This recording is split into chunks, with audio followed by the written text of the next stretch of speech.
Assalamualaikum warahmatullahi wabarakatuh. Alhamdulillah. Alhamdulillahilladzi qad akhraja nata'idal fikri li arbabil huda.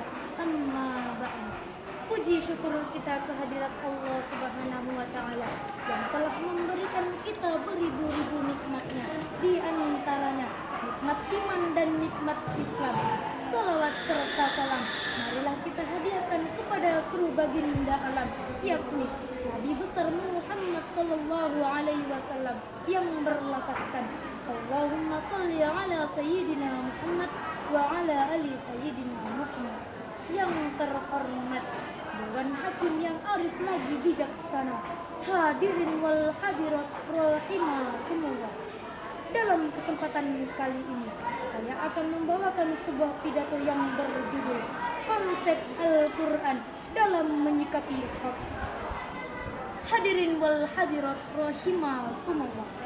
Dunia yang begitu besar dan jarak antara negara satu dengan yang lainnya tidak lagi menjadi penghalang buat seseorang untuk mengetahui apa yang terjadi di belahan dunia lainnya.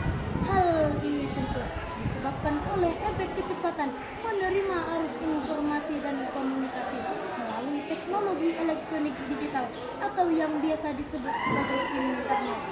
Paul Virilio pada konteks ini menyatakan batas waktu juga menjadi tidak berarti. Dia menyebutnya sebagai teori dromologi.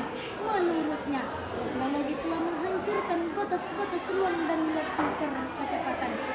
Konsekuensi logis atas perkembangan teknologi elektronik digital memberikan dampak positif sekaligus negatif terhadap perilaku sosial, budaya, ekonomi maupun politik. Salah satu contoh mengenai apa yang hari ini kita sebut sebagai media sosial, Facebook, Twitter, YouTube, Instagram, WhatsApp, dan lain sebagainya. Bagi pelaku bisnis atau pengusaha, keberadaan media sosial dapat memberikan dampak positif yang signifikan terhadap penjualan. Namun, jika kita melihat sisi negatifnya, tidak kalah dahsyat efek yang ditimbulkan akibat penyalahgunaan dari media sosial. Misalnya, bagaimana seseorang dapat menciptakan kebohongan atau hoax, propaganda. Hasil survei yang dilakukan pada 7 Februari 2017 oleh Masyarakat Telematika Indonesia atau MASTEL merilis survei tentang informasi palsu atau hoax yang tengah marak di tanah air. Diketahui penyebaran informasi hoax mudah terjadi, terutama di masyarakat yang tingkat literasinya masih rendah.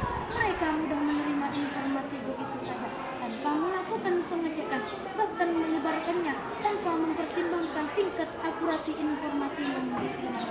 Masyarakat akhirnya terjerumus dalam kesimpangsiuran berita, provokasi, dan rasa saling curiga. Sebagaimana firman Allah Subhanahu wa Ta'ala berikut ini. A'udzubillahi minasyaitonirrajim. Bismillahirrahmanirrahim. Innal ladzina ja'u bil ifki usbatun minkum la tahsabu sarran lakum bal huwa khairun lakum likulli imri'in minkum maktasaba minal its walladzi tawalla qibahu minhum lahu 'adzabun adzim. Sesungguhnya orang-orang yang membawa berita bohong itu adalah golongan kamu. Janganlah kamu menganggapnya buruk bagi kamu, bahkan ia adalah baik bagi kamu. Tiap-tiap orang dari mereka memperoleh apa yang dia kerjakan dari dosa itu, dan siapa yang mengambil bagian terbesar di dalamnya, maka azab yang besar baginya. Dewan Hakim yang arif lagi bijaksana, hadirin wal hadirat rahimakumullah. Dari penjelasan ayat tersebut dapat diambil sebuah pelajaran bahwa sebenarnya kasus hoax yang melanda di Indonesia akhir-akhir ini bukanlah sesuatu yang baru. Jauh sebelumnya, pada masa Nabi Muhammad pun sudah beredar kasus serupa. Bahkan fenomena ini terjadi pada keluarga Nabi Muhammad sendiri, bahwa ketika berita hoax itu tersebar, namun ada di antara kaum muslimin yang terdiam, tidak membenarkan dan tidak pula membantah. Ada juga yang membicarakannya sambil bertanya-tanya, dan ada juga yang tidak mempercayainya dan menyatakan kepercayaan tentang kesucian Aisyah. Sehingga ayat ini diturunkan untuk memberikan peringatan kecaman terhadap orang-orang yang diam seakan membenarkan, apalagi